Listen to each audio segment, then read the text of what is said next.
ठीक है। सो ये दो ऐसे इश्यूज हैं जो हमें काउंटिंग सॉर्ट में हमने फेस किए थे।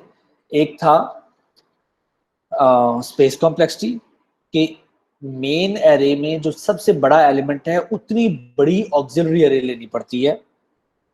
दूसरा था टाइम कॉम्प्लेक्सिटी कि जो जितनी बड़ी हमें ऑक्सिलरी एरे लेनी पड़ती है उसको ट्रेवर्स भी करना है और उतना ही टाइम लगेगा, तो पर स्टेप आपको कॉस्ट आ जाएगी। ठीक हो गया।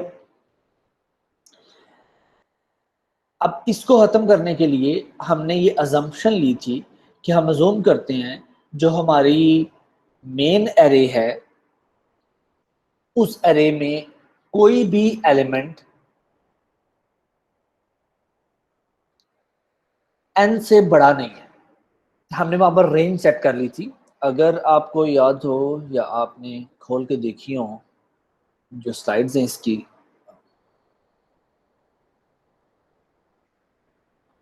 काउंटिंग सॉर्ट की, ये यहाँ पर लिखा हुआ है कि जी अजम्पशन ये है कि आपके जो n इंटीजर्स हैं जिनको आपने सॉल्व करना है, जिनको आपने सॉर्ट करना है बेसिकली, ठीक है, उसके अंदर जो रेंज ऑफ नंबर्स है it is from 0 to k। और हम ये कह रहे हैं कि सॉर्टिंग टाइम लीनियर हो जाएगा अगर k जो है वो लेस देन और इक्वल टू n हो। ठीक है, k जो है वो ऑर्डर ऑफ n में आ रहा हो। ठीक है, यानी कि n के अंदर अंदर वो लाई कर रहा हो। अगर वो n के अंदर अंदर लाई कर रहा होगा तो फिर ऑटोमेटिकली आपकी जो काउंटिंग सॉर्ट है उसकी time complexity big O n हो जाएगी। This was all about counting sort. Now फर्ज करें कि हमारे पास जो सॉर्टिंग के लिए जो एलिमेंट्स आ रहे हैं वो 1 2 3 4 5 6 7 ऐसे नहीं है, बल्कि इसके बजाय वो बड़े नंबर्स हैं।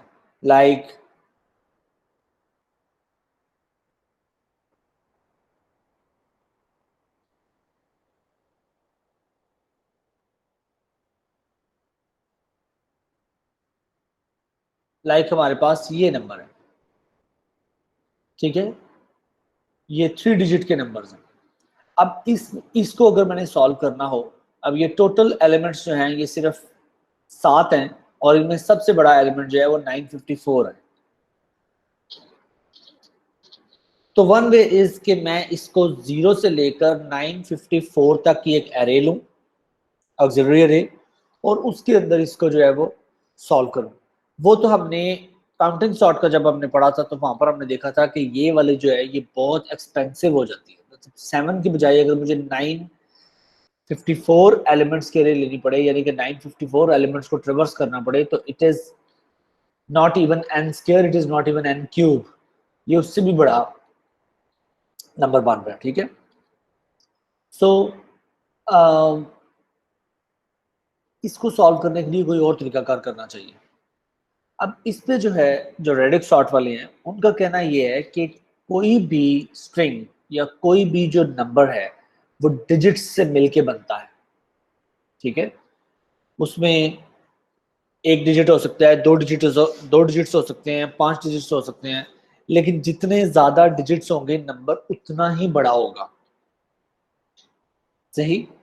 लेकिन किसी भी एक स्ट्रिंग में जो एक डिजिट या एक कैरेक्टर होता है उसकी उस लैंग्वेज के कुछ अल्फाबेट्स होते हैं जो कि लिमिटेड होते हैं। ठीक है,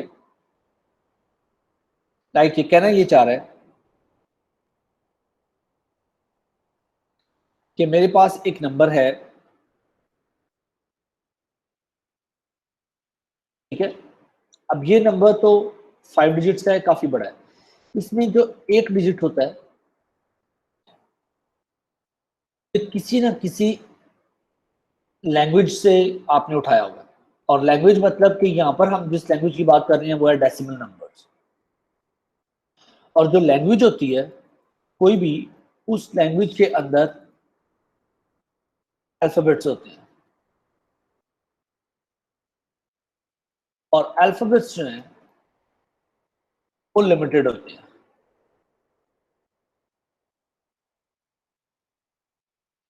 जैसे मेरे पास मल्टीपल वर्ड्स हो सकते हैं इंग्लिश के, ठीक है, लेकिन जो अल्फाबेट्स हैं दे आर जस्ट 26।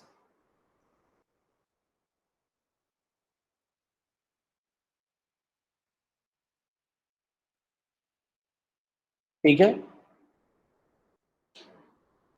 आवाज आ रही है मेरी? जी सर। Yes sir.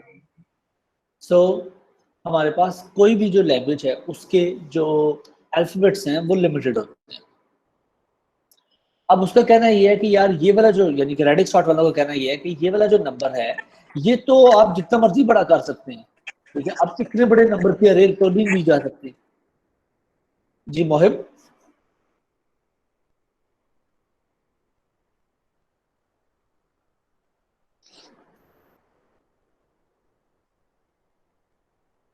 ओके, सो इतने बड़े नंबर की अरे तो नहीं ली जा सकती, लेकिन अगर मैं इसमें से किसी एक अल्फाबेट की बात करूं सिर्फ, तो वो एक अल्फाबेट जो है उसका जो मैक्सिमम रेंज है वो क्या होगी?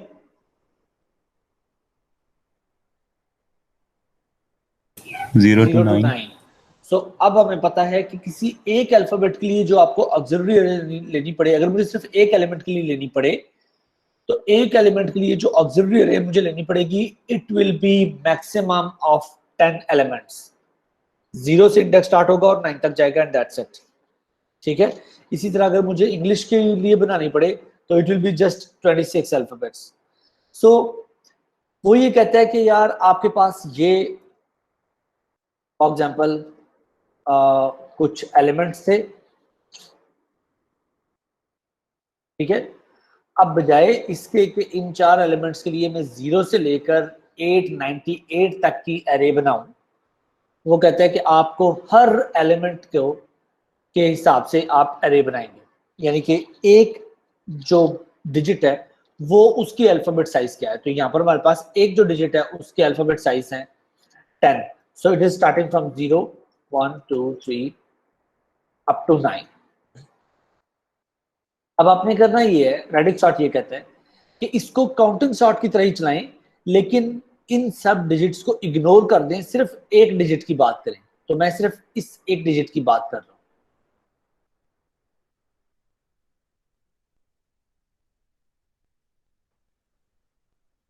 ठीक है, सिर्फ 8 की बात होगी, सिर्फ 1 की बात होगी, सिर्फ 6, सिर्फ 3। फॉरगेट अबाउट के what is behind this number, behind this digit, just focus on one digit. So इस एक डिजिट के ऊपर फोकस करने के हिसाब से काउंटिंग सॉर्ट की अगर आप चलाएं और उसके बाद आप वापस इसको रखें, तो आपने क्या करना है, मेन तरतीब वही रखनी है, ठीक है, जो एक्चुअल एलिमेंट्स की है। लाइक यहां पर एक नंबर और होता 543, क्योंकि 3 दो बार आ रहा है तो मैंने इसको जो मेन तरतीब है उसके अकॉर्डिंगली ही प्लेस कर देना है नई अरे में। तो हमारे पास 1 भी एक बार आ रहा है, अब जारी बात है 1 पहले आ जाएगा, so it will be 231। Then क्योंकि 3 दो बार आ रहा है, मुझे ये नहीं पता कि इनमें से कौन सा नंबर पहले आना चाहिए, कौन सा नंबर बाद में आना चाहिए, तो जो तरतीब है वही तरतीब रहेगी जो मेन अरे में है। सिर्फ आप 3 वाले नंबर एक वाले के बाद रखेंगे, यानी कि आप सिर्फ जिस एक डिजिट को देख रहे हो सिर्फ उस एक डिजिट को का हिसाब रखोगे। सो 1 छोटा था 3 से इसलिए पीछे आ गया, बाकी दोनों नंबर्स जिस तरतीब में हैं उसी तरतीब में यहाँ पर आ जाएंगे, like 763 and 543, and then we have 456, and then we have 898। जब ये हो गया तो उसके बाद आप सेकंड डिजिट के लिए दोबारा काउंटिंग सॉर्ट वाला एल्गोरिथम चलाएंगे, यानी कि सेकंड डिजिट के लिए आप दोबारा से वही काम करेंगे जो आपने पहले किया। अब सेकंड डिजिट में इसके पास है 3 6 4 5 एंड 9। सो 3 पहले ही आना चाहिए था, सो ये यही रहेगा। देन हमारे पास है जी ये दो, इन दोनों में से 4 बड़ा है, 4 छोटा है, सो 4 पहले आना चाहिए, इसलिए 554. Then we should have 456, so 456. Then we should have 763, okay, 763, and then 898. Okay हो गया. अब उसके बाद जो आखिरी डिजिट है उसके लिए भी इसको चलाएंगे. अब आखिरी डिजिट के लिए जब चला रहे हैं तो it is 2, then we should have 4, then 5, then 7 and 8. So ये ऐसे होना चाहिए 231, then it should be 456, then 543, then 763, and then 898. तो आप एक डिजिट को पकड़ेंगे और उस एक डिजिट के हिसाब से करेंगे सॉर्ट. और ये जो सॉर्टिंग है ये आप शुरू करेंगे यूनिट्स वाले नंबर से. सो पहले यूनिट सॉर्ट होगी, फिर टेंस, फिर हंड्रेड्स, फिर थाउजेंड्स, और ऐसे फिर आपका नंबर जो है वो सॉर्ट होगा. इससे मेन फायदा क्या अचीव कर रहे हैं हम?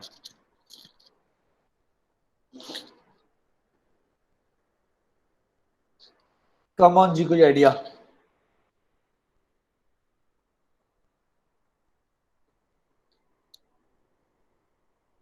सर जी रिपीट करते हैं, इंटरनेट की वजह से डिस्कनेक्ट हो गया था. चक दे पता है. अच्छा चलें, करता हूँ रिपीट. बाकी लोग जिनका इंटरनेट का इशू नहीं था, क्या अचीव किया हमने इस सारे काम से? सॉर्टिंग ही हुई है लीनियर टाइम में. सॉर्टिंग की है सर. हाँ, लीनियर टाइम में सॉर्टिंग हुई है, लेकिन क्या तकलीफ थी? काउंटिंग सॉर्ट क्यों नहीं यूज किया? उसके बजाय ये वाला करने से हमने क्या फायदा अचीव किया? क्या जंप मारा हमने जो काउंटिंग सॉर्ट नहीं मार रही थी? सर उसमें एक कंडीशन थी कि m जो हमारा नंबर है, मैक्सिमम जो हमारी अरे में नंबर है, वो छोटा होना चाहिए नंबर ऑफ एलिमेंट से. यहाँ पे वो नहीं है सीन. यहाँ पे m कुछ भी आ सकता है. यहाँ पर m कुछ भी हो सकता है, बिल्कुल सही. और उसमें ये है कि आपका जो वहां पर आप डिजिट पे डिपेंड करता है ना, कितने डिजिट नंबर है. जी तलहा, ये 3 डिजिट सर, 3 डिजिट नंबर है ना, तो हमें ज्यादा नहीं करना पड़ा, सिर्फ 3 डिजिट तक की 3 दफा करना पड़ा है, उसको चेक करना पड़ा है. अगर 4 डिजिट नंबर होता तो 4 दफा करना तो 4 दफा करना पड़ता. देखिए फायदा क्या अचीव कर रहे हैं आप? फायदा ये अचीव कर रहे हैं, जैसे सलमान ने भी बताया, और एडअप में ये कर देता हूं कि यहां पर आपको 3 बार काउंटिंग सॉर्ट ही चलानी पड़ रही है, लेकिन उसमें जो ऑक्सिलरी अरे है वो सिर्फ 10 डिजिट्स की है. अगर मैं ये 3 बार काउंटिंग सॉर्ट ना चलाऊं, बल्कि मैं उसके बजाय डायरेक्ट काउंटिंग सॉर्ट वाला एल्गोरिथम चलाता, तो मुझे ये 989 की अरे लेनी पड़ती और 989 ट्रेवर्सल्स, मतलब कि जो उसका एक एरे को जब मैं ट्रेवर्स करता तो सारी बात है कि 989 कंपैरिजंस निकलते. ठीक है, अभी इस एरे को जो कि 9 एलिमेंट्स के लिए के अंदर अंदर काम हो जाएगा, उसको मुझे 3 बार करना पड़ रहा है, which means it is 9 multiplied by 3, so it will be 27 comparisons. But in counting sort, it would be 989 comparisons. 898. Sorry 898 comparisons. ठीक है, क्योंकि ये एक सबसे बड़ा नंबर वो है उसमें. अब क्या है कि रेडिक्स सॉर्ट जो है वो इस बात को ज़हन में रखते हुए कि एक लैंग्वेज के अल्फाबेट्स जो हैं वो लिमिटेड होते हैं, उसने क्या किया कि भाई आप पूरी स्ट्रिंग बना रहे हो, वो तो बन रही है मिलके अल्फाबेट्स से. तो अगर आप एक एक कैरेक्टर के हिसाब से देख लें तो आप उसको बेहतर तरीके से सॉल्व कर सकते हैं और आपकी मेमोरी भी कम यूज होगी. बस सिर्फ ये करना पड़ेगा कि आपको जो एल्गोरिथम एक बार चलाना था वो अब आपको 3 बार चलाना पड़ेगा या 4 बार चलाना पड़ेगा. सो आपको लगता है कि जो मेन काउंटिंग सॉर्ट है उससे और इसमें कॉम्प्लेक्सिटी में कुछ और फर्क पड़ेगा? मतलब कॉम्प्लेक्सिटी कुछ ऊपर नीचे होनी चाहिए. जी सर, यहाँ पे 3 बार काउंटिंग सॉर्ट आपने खुद कहा, जितने हमारे पास जितने डिजिट नंबर है उतनी दफा हमें काउंटिंग सॉर्ट यूज करना पड़ता है. उतनी दफा काउंटिंग सॉर्ट यूज करना पड़ता है. सो ये जो नंबर ऑफ डिजिट्स हैं, क्या ये लिमिटेड हैं या ये ज्यादा हो सकते हैं, मतलब इट इज वेरिएबल और लिमिटेड? ज्यादा हो सकते हैं, ये कोई वेरिएबल हो इट सकता इज वेरिएबल। सो जहां पर भी वेरिएबल की बात आ जाएगी, because we are analysing our algorithm, जहां पर वेरिएबल की बात आएगी वहां पर हम कहेंगे भाई हम नहीं मानते, हम इस वेरिएबल को बिग ओ में रिप्रेजेंट करेंगे ही करेंगे, बिकॉज इट्स नॉट कांस्टेंट। ठीक है। सो अब चक्कर ये है कि काउंटिंग सॉर्ट इस पे चल तो रही है, लेकिन इस सिचुएशन में चल रही है 3 बार। हो सकता है कि ये इनमें से कोई एक डिजिट भी अगर कोई एक नंबर भी अगर 4 डिजिट्स का होता तो आपको चौथी बार भी करना पड़ता। कोई एक डिजिट अगर इतने नंबर्स का हो, इतने डिजिट्स का हो कोई एक नंबर, तो आपको ये 1 2 3 4 एंड जितने भी है ये इतनी बार चलाना पड़ता। इसका मतलब है कि काउंटिंग सॉर्ट की तो एक कॉम्प्लेक्सिटी थी ही थी, अब साथ में ये एक जो डिजिट्स वाली चीज है ये भी एडअप हो गई है, तो इसको भी किसी तरह आप यूटिलाइज करना है।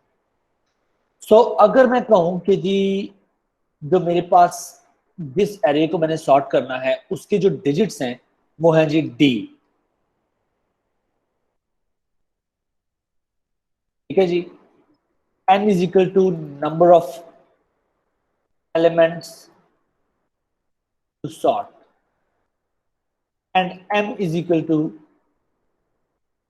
Highest element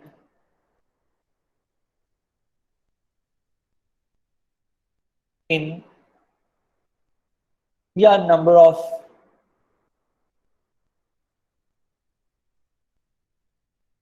alphabets. ठीक है, अल्फाबेट्स काउंट कर लें।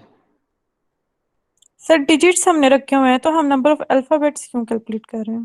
क्योंकि आप 0 से लेकर 9 तक जा रहे हो ना किसी भी एक डिजिट के लिए, तो अगर मैं यही रेडिक्स सॉर्ट चला रहा हूं इंग्लिश के लिए, फॉर एग्जांपल मैं x, saw and may be moon, इनको सॉर्ट करना चाहता हूं, तो इसमें मैं सबसे पहले ई के हिसाब से देखूंगा, यानी कि पहले डिजिट के हिसाब से या पहले कैरेक्टर के हिसाब से, और यहां पर जो लैंग्वेज है उसके अल्फाबेट 26 है।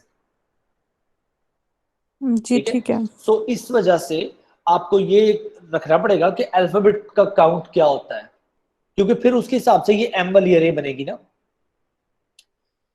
यहां पर जी नंबर्स सर। के लिए इट्स ओके कि ये 9 तक बन रही है, लेकिन अगर मुझे, और हाँ एक और बात, अगर मुझे एक बाइनरी नंबर को सॉर्ट करना हो तो फिर ये वाली एम वाली अरे कितनी डिजिट्स की बनेगी?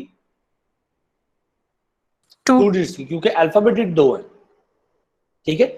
सो डिपेंड करता है कि आप क्या किस के लिए कर रहे हो, जिस लैंग्वेज के लिए कर रहे हो उस लैंग्वेज के अल्फाबेट्स को आपको एम में रखना पड़ेगा। लिहाजा I don't know and I want to keep it generic, that's why d is equal to digits, n is equal to number of elements to sort, and m is equal to alphabets count. Now tell me, if I don't know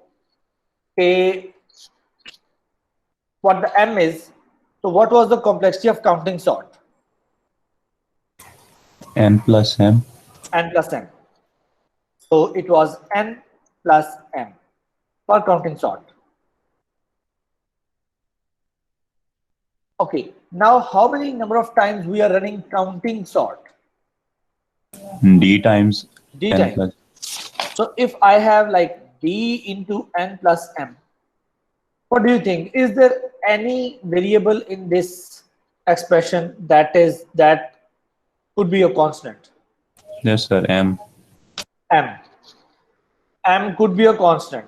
Okay. Nothing else? No sir. Why do you think that M is a constant? क्योंकि sir अगर counting हो सकती है, alphabets हो सकते हैं, तो ये तो हमें पता होगा ना कि कौन सी लैंग्वेज है, इसलिए हम उसे कांस्टेंट लिख सकते हैं। जब आपका एल्गोरिथम चलेगा, ठीक है, आपके एल्गोरिथम को पता है कि मैं कौन सी लैंग्वेज पे काम कर रहा हूँ। अब इट कुड बी एनी, मतलब मैं तो जेनेरिक ही अपना एल्गोरिथम दे रहा हूँ ना।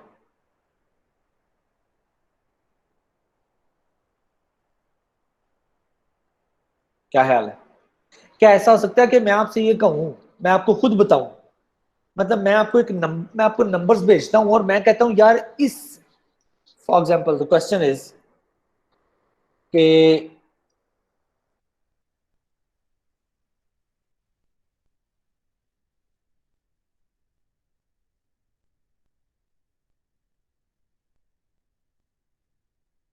ये एक नंबर्स है, ये एक एरे है, it is coming out of decimals, तो 0 से लेकर 9 तक हो सकते हैं। लेकिन अगर मैं आपके प्रोग्राम को साथ में ये बता दूं कि यार इसमें जो अल्फाबेट काउंट है ना वो सिर्फ 4 तक जा रहा है, तो आपका एल्गोरिथम को चलना चाहिए इसके ऊपर, और एरे भी सिर्फ 4 ही की लेनी चाहिए, क्योंकि ये सॉल्व हो जाएगा ये 4 में। आपको अगले जो आपके एलिमेंट्स होंगे उस एरे के वो जाया जाएंगे अगर आप लेते हो तो extra. What do you think?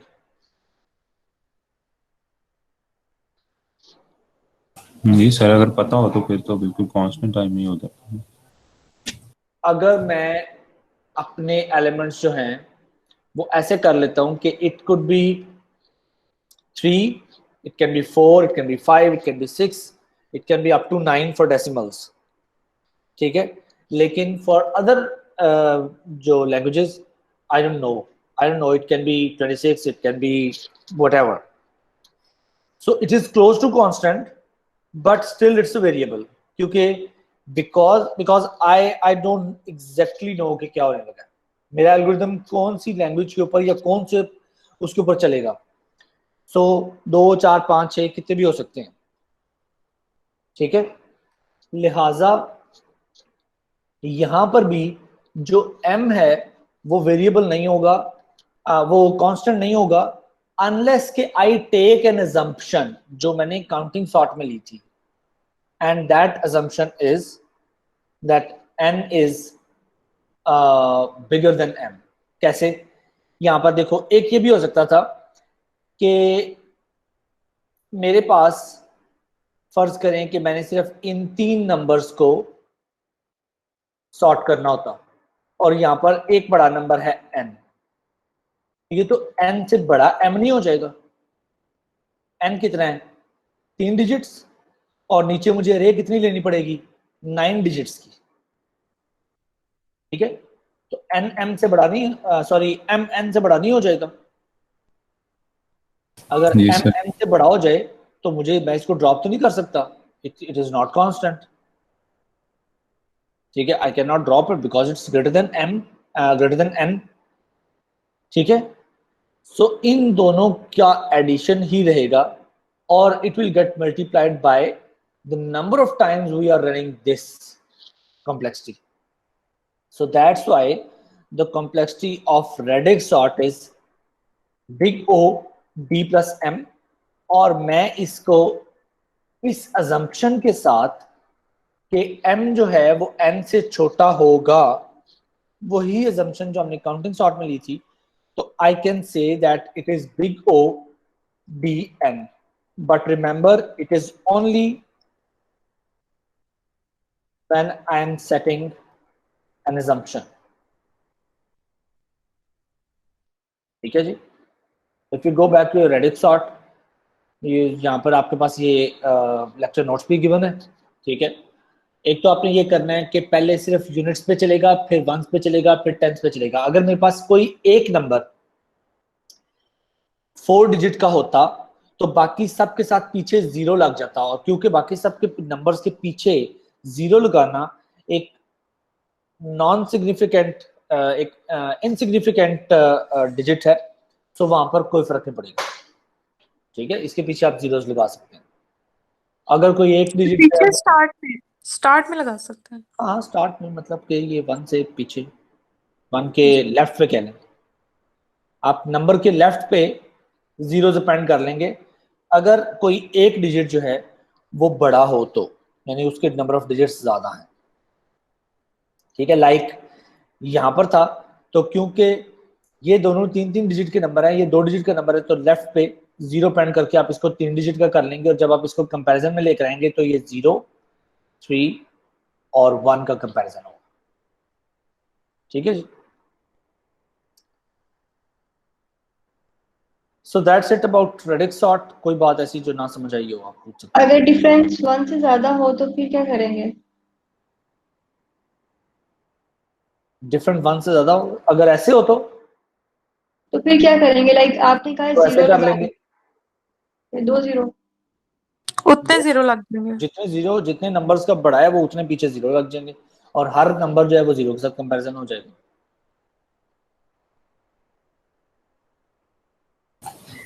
Sir एक क्वेश्चन था जी जी। सर, हमें लेफ्ट साइड से क्यों डिजिट देखना शुरू करते हैं? अगर हम राइट साइड से शुरू करें, राइट साइड से क्यों शुरू करते हैं? अगर लेफ्ट साइड से शुरू करें हम नंबर देखना, तो हो सकता है कि हमें पूरी जो है ना नंबर, पूरा नंबर जो है अगर 10 लेंथ का है तो हमें पूरा ना देखना पड़े, पहले 2 डिजिट्स या 1 डिजिट से ही पता लग जाए कि कौन सा वाला ग्रेटर है। कि कौन सा वाला ग्रेटर है। ओके, सो मेरे पास नंबर्स हैं लाइक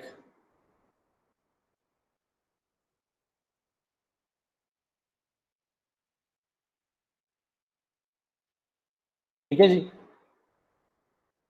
और मैं इसको राइट साइड के बजाय लेफ्ट साइड से देखना शुरू करता हूँ।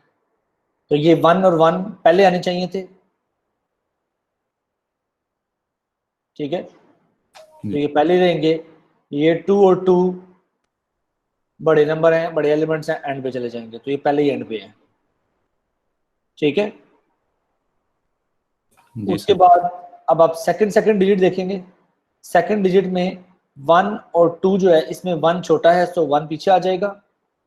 ये 1 इस 2 से छोटा है, सो अब क्या करना चाहिए? सर इन दोनों को स्वैप कर दें, 1 1 इन दोनों को अगर मैं स्वैप कर दूंगा तो ये 2 1 3 पीछे आ जाएगा और 1 2 3 आगे चला जाएगा। नो सर, 2 1 वाले को नहीं, 1 1 वाले को। सेकंड नंबर को मत देखें, दोनों को अगर इकट्ठे देखें तो। दोनों को इकट्ठे देखें, पहला और दूसरा। जी सर। अगर पहले और दूसरे को इकट्ठा देखना होता तो फिर मैं 3 3 को इकट्ठा देख के इसकी वो बढ़िया रेना बना लेता काउंटिंग वाली, ओके सर। क्योंकि तीसरे एलिमेंट पर जाकर आप कहेंगे कि तीनों को इकट्ठा देखें। तो अगर हम तीनों को इकट्ठा देख सकते तो फिर तो आपका वो पूरी कैरेक्टर की बात, पूरी लेंथ की बात हो जाएगी ना डिजिट्स की, ठीक है। आप ट्राई करें इसको कि क्या कोई ऐसी तो सर ठीक है, समझ आ गई। ओके जी, so that's all about radix sort. Munib का सवाल पीछे ही है अभी, कि शुरू से वो कुछ ग्लिच आ गया था उसके पास।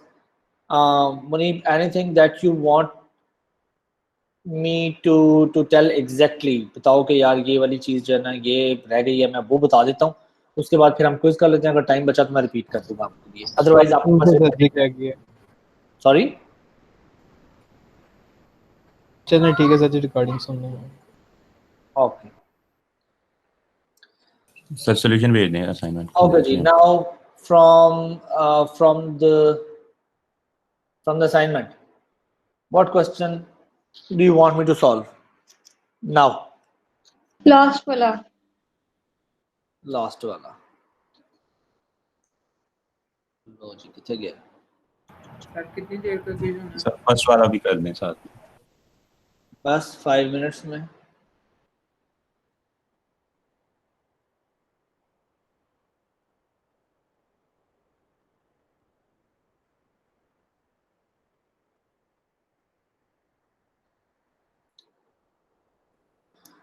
ओके जी, सो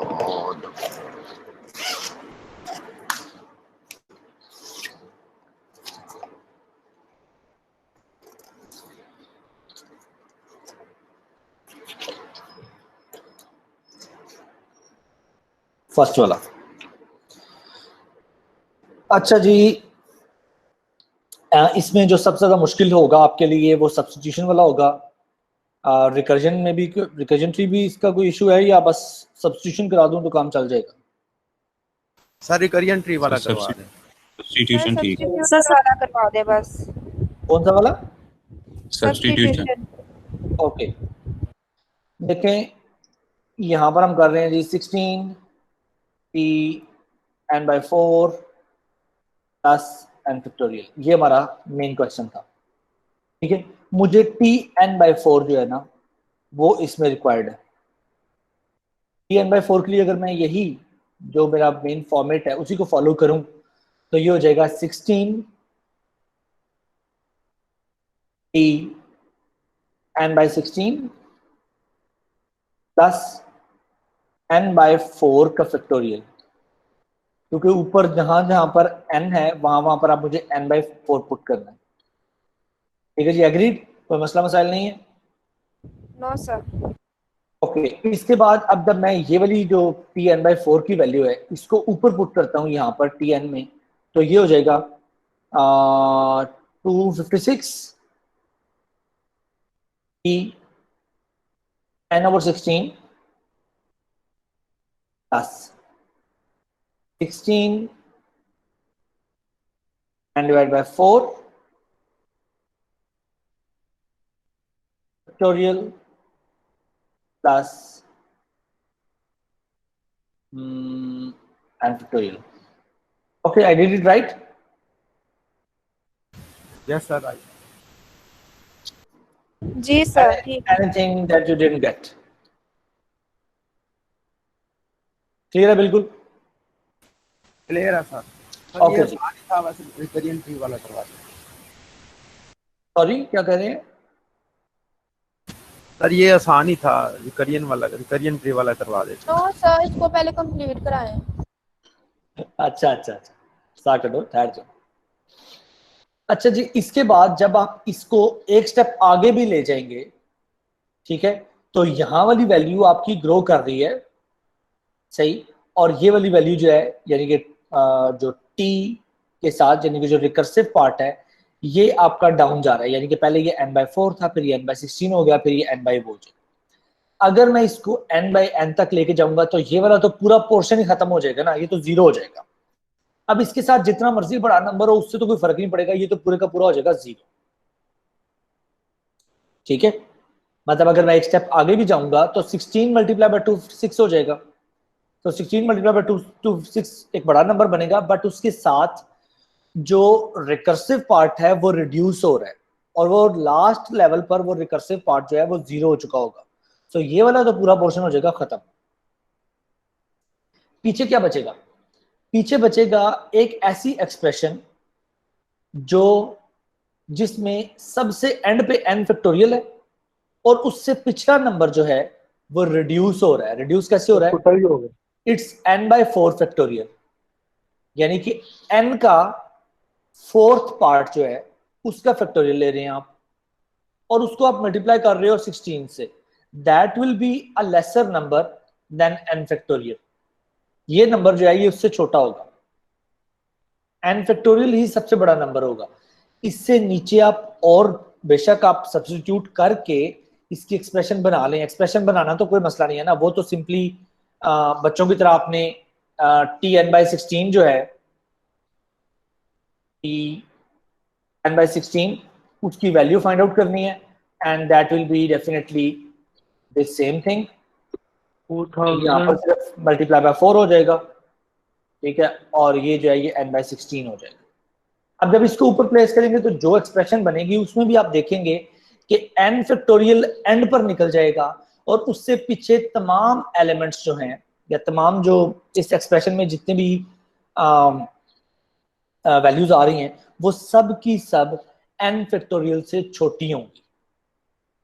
ठीक है, ये वाला पोर्शन जो है ये बाय द एंड हो जाएगा 0 और ये जो पीछे एलिमेंट्स हैं इससे पीछे अब n/16 का फैक्टोरियल वाली वैल्यू ऐड अप होनी है इसके अंदर। ठीक है, उससे पीछे फिर जारी बात है वो आगे आगे ग्रो करता जाएगा। लेकिन सबसे बड़ा जो इस पूरी एक्सप्रेशन के अंदर जो सबसे बड़ी वैल्यू है वो है n factorial. That's why the complexity of this will be n factorial. ठीक है, हाँ जी, ईशा ने कहा था ये करने को। ऑप्शन में ओके, मशीन में अगर मैं इसकी जेनेरिक इक्वेशन बनाऊं ना, so the generic equation can be this is growing in 16 raise to power. ठीक है, so and by the way जब भी आप सब्स्टिट्यूशन पार्ट कर रहे हो तो ये वाला जो है ना एलिमेंट ये हमेशा जो भी नंबर यहाँ होता है वो रेज़ टू पावर k में ग्रो कर रहा होता है। ठीक है, क्योंकि it is getting multiplied by itself every time, so it is 16 raise to power k और फिर p n में जो डिवाइड हो रहा होता है वो हमेशा यही अपने आप से मल्टीप्लाई हो रहा होता है, इसलिए it is 4 raise to power k, ठीक है। उसके बाद आगे आपके पास ये वाली एक्सप्रेशन आ रही है, तो इस एक्सप्रेशन में अगर मैं यहीं पर चेक करूं तो it is 16 raised to power first time it will be 16 raised to power k minus 1, then it will be 16 raised to power k minus 2 and so on, because currently for आप series समझा रहे हैं ना, ये दोबारा से repeat करते हैं। ये वाली हाँ जी। जब आप सेकेंड टाइम जब ये वाली वैल्यू इसमें प्लेस करेंगी ना, ये 16 की, तो ये ऐसे हो जाएगा कि ये नंबर 16 का 16 से मल्टीप्लाई होगा और इससे पीछे एक और नंबर आ जाएगा। चलें करके देख लेते हैं। इसको मल्टीप्लाई करें अंदर, यानी कि ये वाली वैल्यू अंदर प्लेस करें, तो it will be 256 into this whole part, ठीक है। तो ये वाले जो है ना, इसको तो आप साइड पे कर लें पहले, ये तो हमारा 256 मल्टीप्लाई बाय 16 हो जाएगा, तो उसको तो मैं कह रहा हूं कि it will be 16 raise to power k, जो भी होगा वो यही होगा, ठीक है। और इसके बाद tn over 4 raise to power k, remaining अब जब ये 256 अंदर मल्टीप्लाई होगा तो it will be plus 256 n divide by 16 का फैक्टोरियल, जी sir. Plus 16 n divided by 4 का फैक्टोरियल प्लस n का फैक्टोरियल, ऐसे ये ग्रो करता जा रहा है, ठीक है। हर बार जब ये k की आप वैल्यू 1 बढ़ाते हो तो यहां पर एक और वैल्यू ऐड अप हो जाएगी इधर, यानी कि एक्सप्रेशन में एक चीज और ऐड अप हो जाएगी। बाय द एंड जो मेरी एक्सप्रेशन यहां पर बन रही होगी वो ये होगी कि ये वाली पावर k में आ रही है ना, ठीक है, तो ये k माइनस 1 होगी, ये k माइनस 2 होगी और ये k माइनस 3 होगी। अब क्योंकि ये n तक जा रहा है इसलिए it will B k minus n minus 1, it will be k minus n minus 2 and it will be k n minus n minus k minus n minus 3। फर्ज करें कि मैं k को सिर्फ 3 ही सेट करता हूं, सिर्फ 3, k is equal to 3, तो this is 16 raised to power 3, this is again k, this is k minus 1, this is k minus 2, ठीक है। जी सर। चलेगा ऐसे या नहीं? k minus 1 कैसे? k minus 1 कैसे?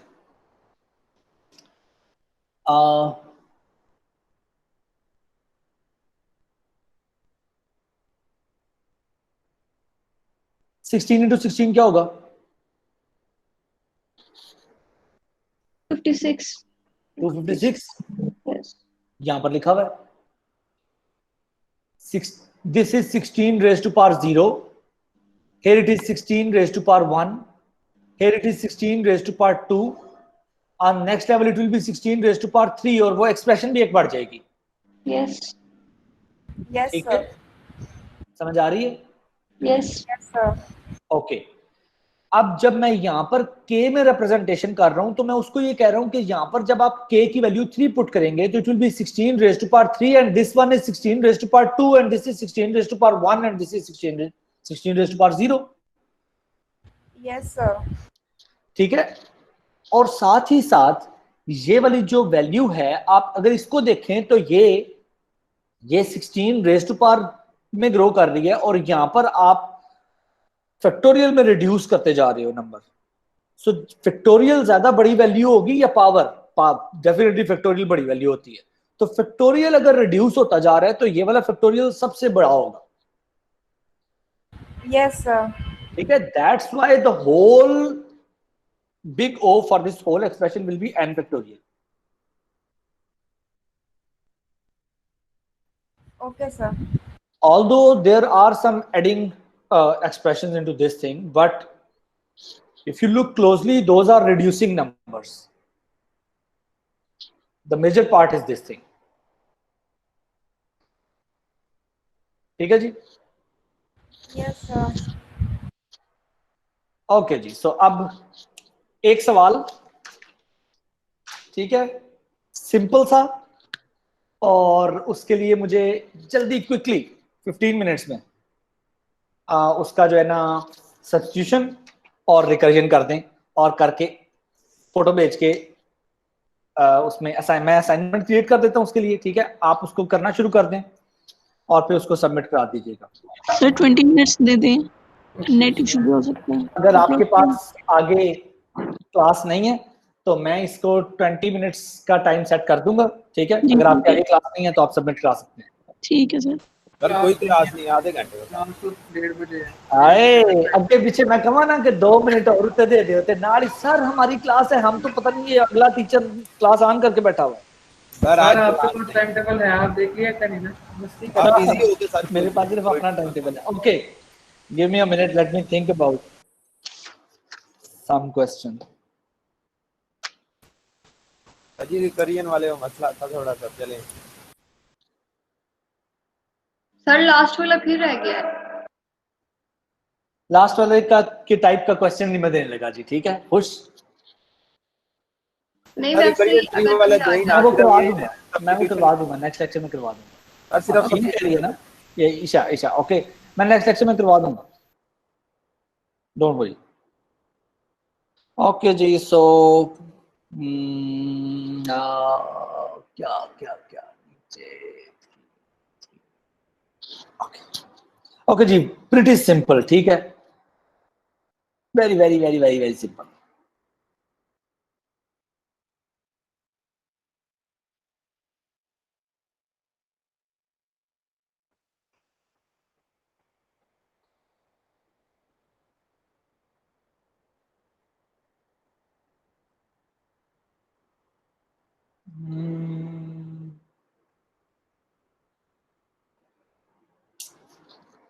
Okay do it.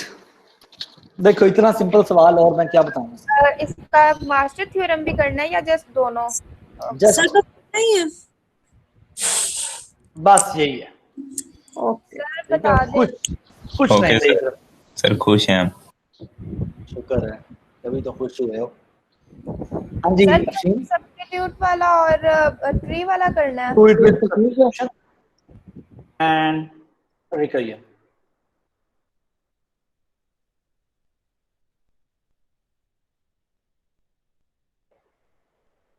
सर ये क्विज है?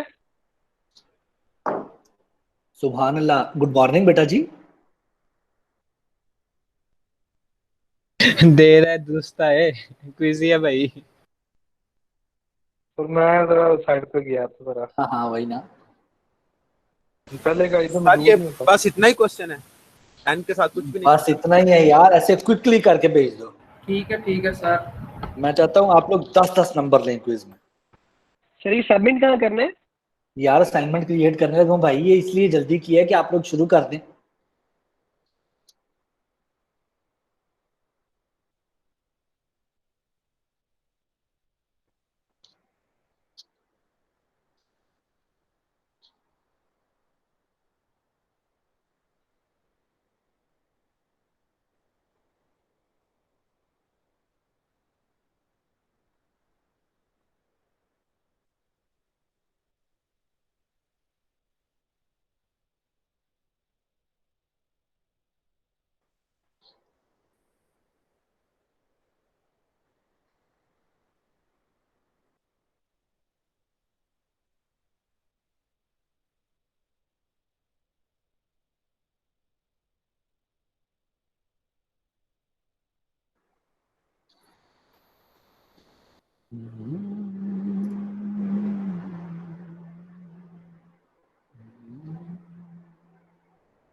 ले जी 25 मिनट्स दे दिए मैंने, कर लीजिएगा।